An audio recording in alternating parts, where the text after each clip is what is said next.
We are here at the United Nations, where we have just handed a letter to the Secretary General rejecting the continued biased comments of his spokesperson on the ongoing U.S. military buildup of our coasts. Given the lack of actions from the Secretary General to address this issue, which we have raised multiple times with him by private means, we are now making this denunciation public in the hope that this prevailing pattern be terminated once for all. I will now read the letter that was delivered to the Secretary General on this subject, on which we await a formal response. Here's the letter. Distinguished Secretary General, once again, I am compelled to address Your Excellency in the opportunity of referring to comments made on November the 12th, 2025 by Mr. Stefan Dierik, spokesperson to the Secretary General during his daily press briefing. In that regard, I would like to convey our profound dismay and categorical rejection at what now seems to be a recurrent issue, namely the biased remarks from your spokesperson when it comes to addressing questions concerning the escalating situation of the coast of Venezuela, resulting from a U.S. military buildup in the Caribbean and the perpetration of extrajudicial killings in international waters. In his later remarks, yet again, your spokesperson called for the situation to be de-escalated, a call that was surprisingly made equally to both the United States of America and the Bolivarian Republic of Venezuela. This is a grave misrepresentation of the facts and an immoral equivalence between the aggressor and the victim. I extensively addressed this very issue during our last bilateral meeting on August 28, 2025. At that time, you indicated that the comments made by your spokesperson may have been response to a question that caught him off guard, reason why he had provided a standard diplomatic response. Since then, 2 additional episodes of the same nature have been registered. We cannot but conclude that this is no longer an oversight, but a clearly assumed position by the Secretariat in disregard for the concerns then expressed. Excellency, it is not the Bolivarian Republic of Venezuela the one conducting hostile actions, provocative, intimidatory maneuvers, and a few miles from the territory of the United States of America with B-1 bombers flying directly towards U.S. airspace. It is not the Bolivarian Republic of Venezuela the one deploying large numbers of military assets and troops, including a nuclear submarine, a few miles from the territory of the United States of America. It is not the Bolivarian Republic of Venezuela the one deploying the world's largest aircraft carrier a few miles from the territory of the United States of America.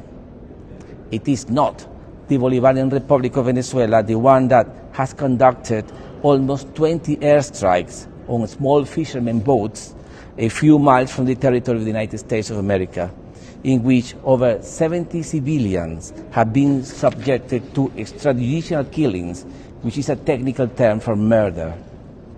It is not the Bolivarian Republic of Venezuela the one that poses a threat to the territorial integrity and political independence of the United States of America or any other sovereign nation. The defensive and sovereign decision of the Bolivarian Republic of Venezuela to conduct military exercises within its own territory in response to explicit and imminent foreign threat. It is a legitimate right of any state under the Charter of the United Nations. These actions of self-preservation can in no way be equated with those of an offensive nature as currently executed by the United States of America. Excellency, it is evident it is not the Bolivarian Republic of Venezuela the one escalating the situation on the ground in any possible manner. Hence, the question to both you and your spokesperson could be, why to continue pushing a discourse that is baseless, that has no connection whatsoever with facts on the ground, and that only serves to the narrative of a warmongering regime? This false parity only ends up endorsing the ongoing U.S. aggression against our nation, as it strives to fabricate a conflict while at the same time questions the precautionary defense measures taken by our government within our borders in line with our inherent right to self-defense pursuant to Article 51 of the UN Charter. The conduct of your spokesperson attests to a clear pattern in which he ignores the root cause generating tensions on the ground. The unlawful and coercive actions of the government of the United States of America as part of an exercise aimed at destroying our republican form of government and imposing a puppet regime. This conduct amounts to a violation of both the letter and spirit of Article 100 of the UN Charter, dangerously abandoning the neutrality, impartiality, and rigor expected of an international official.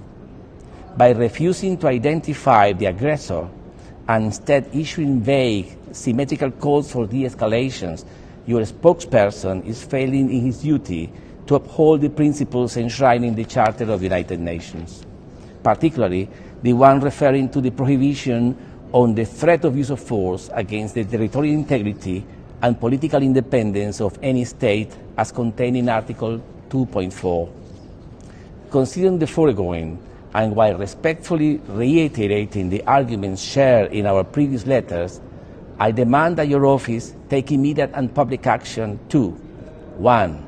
Set the record straight by unambiguously identifying the source of the escalation and condemning the provocative U.S. military deployment in the Caribbean off the coast of Venezuela. 2. Call upon the government of the United States of America to immediately withdraw its military assets from the region, to cease its threats of force and extrajudicial killings policies against the Bolivarian Republic of Venezuela, and to pursue diplomacy and cooperation as the only viable means to redress any issue of contention. 3, the last one, ensure that future statements from the spokesperson office are impartial, grounded in international law, and do not equate the victim of aggression with the aggressor.